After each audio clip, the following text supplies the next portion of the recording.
हम में से अधिकांश लोग रामायण की मुख्य कहानी से परिचित हैं, लेकिन इस अद्भुत ग्रंथ में कई ऐसे गहरे रहस्य छिपे हैं जिनके बारे में बहुत कम लोगों को जानकारी है। आज हम आपको रामायण से जुड़े उन रहस्यमयी पहलुओं और अनकही बातों से परिचित कराएंगे जो न केवल रोमांचक हैं, बल्कि गहरे आध्यात्मिक और सांस्कृतिक महत्व भी रखते हैं।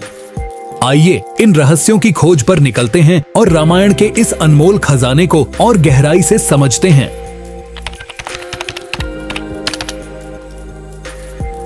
हम सभी जानते हैं कि भगवान राम को भगवान विष्णु का अवतार माना जाता है, लेकिन क्या आप जानते हैं कि उनके अन्य भाई किसके अवतार थे?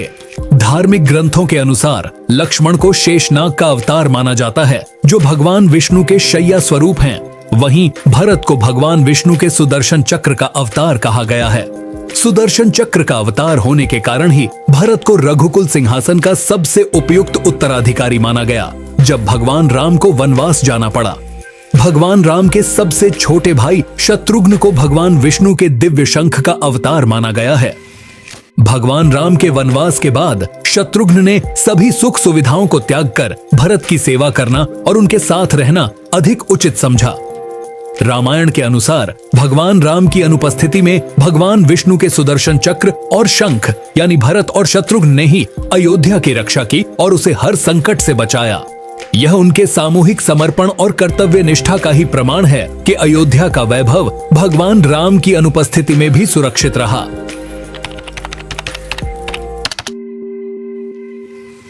भगवान राम, देवी सीता और लक्ष्मण ने अपने 14 वर्षों के वनवास का अधिकांश समय एक विशेष वन में बिताया था। हालांकि हम में से अधिकतर लोग रामायण की इस घटना से परिचित हैं, लेकिन क्या आप जानते हैं कि उस वन का नाम क्या था? वह वन दंडकारण्य कहलाता था। दंडकारण्य एक विशाल और रहस्यमयी वन क्षेत्र था जो लगभग 92,300 वर्ग मील में फैला हुआ था। यह वन वर्तमान छत्तीसगढ़, उड़ीसा, महाराष्ट्र और आंध्र प्रदेश के कुछ हिस्सों को समाहित करता था। उस समय दंडकारण्य को भयंकर राक्षसों का घर माना जाता था, जिनसे सामना करना अत्यंत खतरनाक था। इस वन का नाम अपने आप में बहुत अर्थपूर्ण है। दंडकारण्य में दंड का मतलब है सजा और अरण्य का मतलब है वन। इसके पीछे एक कथा है जिसके अनुसार एक राजा ने अपने गुरु की बेटी के साथ दुराचार किया था। इस घोर पाप के कारण गुरु ने अपने शिष्य को ऐसा शाप दिया कि यह पूरा क्षेत्र उस दंड की गवाही बन गया और इसे दंडकारण्य कहा जाने लगा। भगवान राम, लक्ष्मण और सीता ने दंडकारण्य में कई वर्षों तक निवास किया। इस दौरान उन्होंने राक्षसों का संहार किया और धर्म की रक्षा का संदेश दिया। यह स्थान न केवल उनके वनवास का एक प्रमुख हिस्सा था, बल्कि न्याय और साहस का प्रतीक भी बन गया।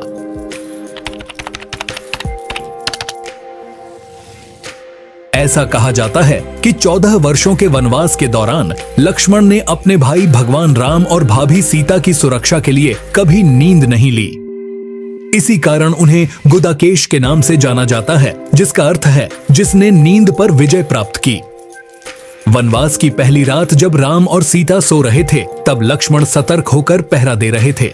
उसी समय निद्रा देवी उनके सामने प्रकट हुईं। लक्ष्मण ने उनसे निवेदन किया, हे देवी, कृपा करके मुझे ऐसा वरदान दीजिए कि मैं पूरे 14 वर्षों तक बिना सोए अपने भाई और भाभी की सुरक्षा कर सकूं। लक्ष्मण के इस अनोखे अनुरोध से प्रभावित होकर निद्रा देवी ने कहा, तुम्हें यह वरदान तभी मिलेगा जब कोई और तुम्हारे बदले 14 वर्षों तक सोने के लिए तैयार हो। इसके बाद लक्ष्मण की सलाह पर निद्रा देवी लक्ष्मण की पत्नी और सीता की बहन उर्मिला के पास पहुंची।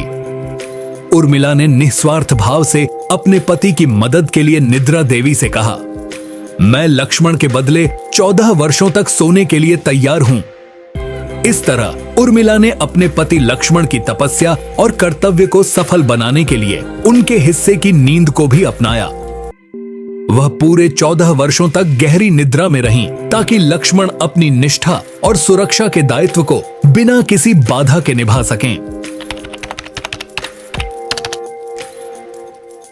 रावण, जो सभी राक्षसों का राजा था, केवल अपनी शक्ति और पराक्रम के लिए ही नहीं, बल्कि अपनी विद्वता और कला में निपुणता के लिए भी प्रसिद्ध था।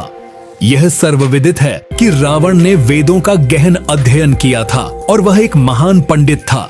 लेकिन क्या आप जानते हैं कि रावण के ध्वज पर वीणा का प्रतीक क्यों अंकित था? इसका कारण यह है कि रावण न केवल एक अद्वितीय योद्धा था, बल्कि वह एक प्रखर वीणा वादक भी था। वह अपनी वीणा के माध्यम से भगवान शिव की स्तुति किया करता था। रावण की वीणा वादन कला इतनी अद्भुत थी कि उसकी धुनों को सुनने के लिए स्वयं देवता भी आकर्षित होकर आ जाते थे। किंवदंती के अनुसार रावण की वीणा से निकलने वाले सुरों में इतनी दिव्यता थी कि वह भगवान शिव को प्रसन्न कर देता था। यह उनकी भक्ति और संगीत के प्रति समर्पण को दर्शाता है। रावण का ध्वज, जिसमें वीणा का प्रतीक अंकित था, उसकी कला और संगीत प्रेम का प्रतीक था। क्या आप जानते हैं कि भगवान श्री राम ने अपने प्रिय अनुज लक्ष्मण को मृत्यु दंड दिया था? यह घटना उस समय की है जब लंका विजय के बाद श्री राम अयोध्या लौटकर वहां के राजा बन चुके थे।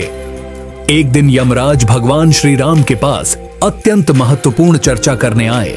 चर्चा शुरू करने से पहले यमराज ने श्री राम से कहा, हे प्रभु, मुझे यह वचन दें कि जब तक हमारे बीच वार्तालाप चल रहा है, कोई भी इस कक्ष में प्रवेश न करे। यदि कोई आए तो आप उसे मृत्यु दंड देंगे। भगवान श्री राम ने यमराज को यह वचन दिया और लक्ष्मण को द्वारपाल नियुक्त करते हुए आदेश दिया, जब तक मेरी और यमराज की वार्ता समाप्त न हो, किसी को भी भीतर आने की अनुमति न देना। जो इस नियम का उल्लंघन करेगा, उसे मैं मृत्यु दंड दूंगा। लक्ष्मण ने अपने भाई की आज्ञा का पालन करते हुए द्वारपाल का कर्तव्य निभाना शुरू किया।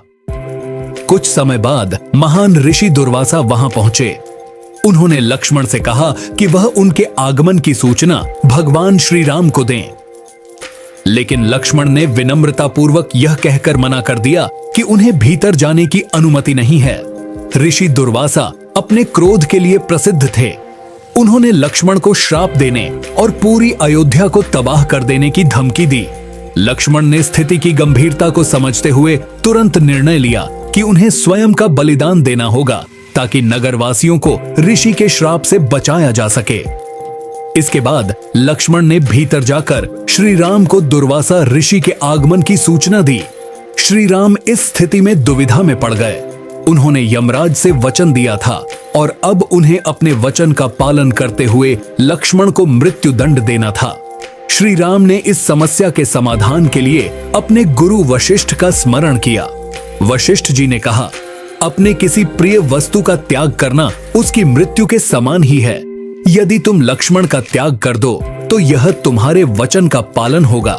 यह सुनकर लक्ष्मण ने श्री राम से कहा, हे भ्राता, मैं यह कभी सहन नहीं कर सकता कि आप मेरा त्याग करें।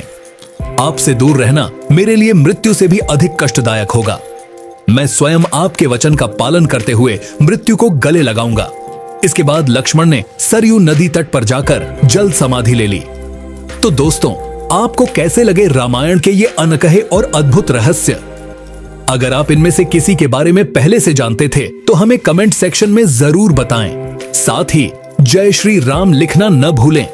अगर आपको यह वीडियो पसंद आया हो तो इसे अपने दोस्तों और परिवार के साथ शेयर करें, ताकि वे भी इन रोचक जानकारियों का आनंद ले सकें।